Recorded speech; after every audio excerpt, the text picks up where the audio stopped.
Good afternoon friends, मैं doctor Tara Shweta Arya, consultant gynaecologist and IVF specialist. आज आप लोगों को एक ऐसी घटना के बारे में बताने के लिए आई हूँ। आप सबको अभी तक मालूम पड़ गया होगा कि राजस्थान में एक महिला की डिलीवरी के दौरान बच्चे की मौत हो गई। और सबसे जो इसमें इम्पॉर्टेंट बात है, जो ध्यान देने वाली बात है, वो ये है कि जो महिला गर्भवती थी, जिनका नाम प्रवीण है, और वो अपने पति इरफान खान, उनके साथ जब उनको दर्द उठा तो वहाँ से उनको राजस्थान में वो भरतपुर कोई जगह है, वहाँ से उनको रेफ़र कर दिया गया। पहले उनको भेजा गया पीएचसी में, पीएचसी से फिर उनको डिस्ट्रिक्ट अस्पताल में भेजा गया कि आप जिला अस्पताल में चले जाइए, क्योंकि यहाँ पे उनको काफ़ी ब्लीडिंग हो रही है।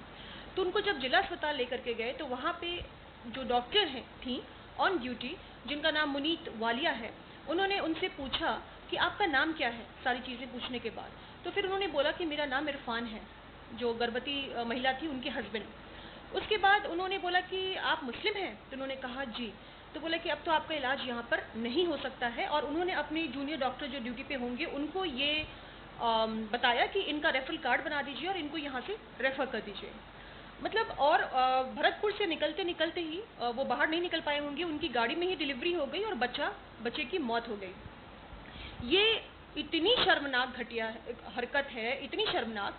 मैं सबसे पहले उन डॉक्टर से ये पूछना चाहती हूँ कि जिस वक्त आप ओथ लेते हैं अपनी डॉक्टरी कंप्लीट करने के बाद, when you take this oath, कि मैं बिना किसी रिलीजन और इसके कास्टिज्म या किसी भी तरह के इस पर बायस ना होके मैं सीधा अपना जो काम है वो पूर्ण रूप से, वो पूरे दिल से और पूरे मन से, हर एक मरीज मेरे लिए उतना ही इम्पोर्टेंट होगा जितना कि कोई वीआईपी का मरीज हो, और ना ही इसका किसी रिलीजन से कोई मतलब होगा।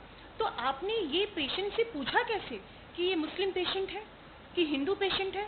आज आप मुस्लिम और हिंदू देख के मरीजों का इलाज करेंगी? सबसे ज़्यादा मुझे इस मामले में मुझे मीडिया से कंप्लेन है। ये जो गोदी मीडिया जो है, वो जिस तरीके का, ये आज मैंने भी पहली बार ये लफ्ज़ इस्तेमाल किया है, गोदी मीडिया। मैं काफ़ी नाराज़ हूँ। ये जो मीडिया इस तरीके का जो दिखा रहे हैं पूरे हिंदुस्तान में, अब डॉक्टर्स भी इस तरह से फ़र्क करने अगर लग जाएंगे तो मरीजों का क्या होगा? ये क्या मतलब हुआ? वो औरत दर्द से करहा रही थी, वो लेबर पेन में थी और वो अबाउट टू डिलीवर कंडीशन में थी। ऐसे में आपने उसको रेफर कैसे कर दिया? एंड ये सिर्फ इसलिए क्योंकि वो मुस्लिम थी। ये बेहद शर्मनाक है, बेहद शर्मनाक और निंदनीय। और इसकी मैं पुरजोर आपकी मैं इस मामले में कहती हूँ कि आप डॉक्टर कहलाने लायक नहीं है। मुझे शर्म आ रही है ये कहने में। और उससे भी ज़्यादा जो परेशान करने वाली बात है वो ये है कि जो भी मीडिया दिखा रही है, जो तबलीगी जमात के बारे में, और जो ये सब शुरू है कि कोरोना वायरस जो है वो तबलीगी जमात ने बिल्कुल फैला दिया है। मुझे बताइए कि जो पता नहीं आप लोगों को पता है कि नहीं, एक औरत ने सत्संग अटेंड किया था और वहाँ पर वो पॉजिटिव निकली, और जब सत्संग उन्होंने अटेंड किया तो 1500 मरीज जो हैं उसमें से 600 से ज़्यादा कोरोना पॉजिटिव हो गए हैं। इस बात को मीडिया ने दिखाया क्या? क्योंकि ये हिंदुओं का मामला है तो नहीं दिखाएंगे। मैं खुद एक हिंदू हूँ, लेकिन मैं खुद बता रही हूँ।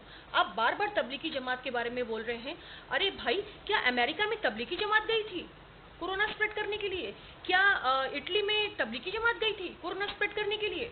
ये क्या तरीका है? अगर कुछ लोग गलत कर रहे हैं तो इसका आप सारा जो ठिकरा है वो सारे कौम पर नहीं फोड़ सकते, ठीक है? और एक बात बताती हूँ कि अभी रामनवमी अभी हाल में ही बीती है।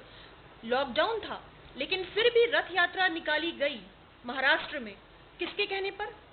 गवर्नमेंट के नाक के नीचे। और क्यों? और आपको पता है उसके बाद महाराष्ट्र में कितने पॉजिटिव केसेस आ गए हैं? इन चीज़ों को मीडिया क्यों नहीं दिखा रही? इनको भी दिखाए। और तबलीगी जमात, यहाँ पर तो लोग कुछ सीखने के लिए जाते हैं, और वो इसलिए जाते हैं कि वो अपने अंदर क्या सुधार है वो कर सके, और ये सदियों से होता आ रहा है। इसमें आप उसको इस तरह से कैसे रिलेट कर सकते हैं? तब तो आप इतना हिंदू मुस्लिम अगर दिखाएंगे तब तो आज स्थिति मुझे लगता है ऐसी आ जाएगी कि लोग रास्ते पे उतर के एक दूसरे को मारना ही काटना बाकी रह जाएगा। बाकी तो और कुछ इस देश का अब होने वाला नहीं है। और जो लोग गरीबी से फांसी लगा के आत्महत्या कर रहे हैं, भूखे पेट सो रहे हैं, ऐसी भी तस्वीरें मैंने देखी हैं जिसमें कि बच्चा खाना ढूंढता ढूंढता वो जो खाने के बर्तन होते हैं ना, उसके अंदर घुस के उसकी मौत हो गई है। उसका आधा शरीर उस खाने के बर्तन के अंदर है, जैसे कि भूख की लालसा में उसकी मौत हुई। ये न्यूज़ आप क्यों नहीं दिखाते? मैं हर एक मीडिया से जानना चाहती हूँ। और एक महिला ने फांसी लगा के आत्महत्या कर ली, साथ में उसके 3 बच्चे मर गए क्योंकि उसके पास खाने कुछ उसने 3 दिन से खाया नहीं था। क्या ये आपकी जिम्मेदारी गवर्नमेंट की नहीं बनती, मीडिया की नहीं बनती कि उनको समय से खाना मिले, 2 रोटी गरीब के पेट में जाए? ये आपकी जिम्मेदारी नहीं है।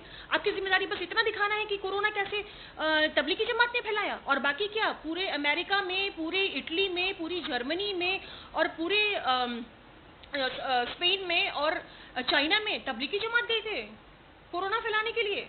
छोटी छोटी बातों का मुद्दा आप लोग ऐसे बनाते हैं कि जान के दुश्मन बना बैठेंगे। इन चीज़ों को दिखाइए ना। अगर इंसानियत अगर आपके अंदर बची है मीडिया के अंदर, तो मैं आप लोगों से रिक्वेस्ट करती हूँ कि सही चीज़ों को अभी भी दिखाएं, जिनके पीछे जो हमें अभी ज़रूरत है, डॉक्टर्स को जो किट चाहिए उनको दिखाइए, जो हमें हमारी जो स्कार्सिटी है, जो हमारी दिक्कत। मैं हमारे प्रधानमंत्री से एक चीज़ कहना चाहती हूँ कि सर आप आए, आकर के आपने सबको बताया कि दिया जलाना है और 9 बजे ये करना है, ठीक है, we are all agree to that. लेकिन मुझे ये बता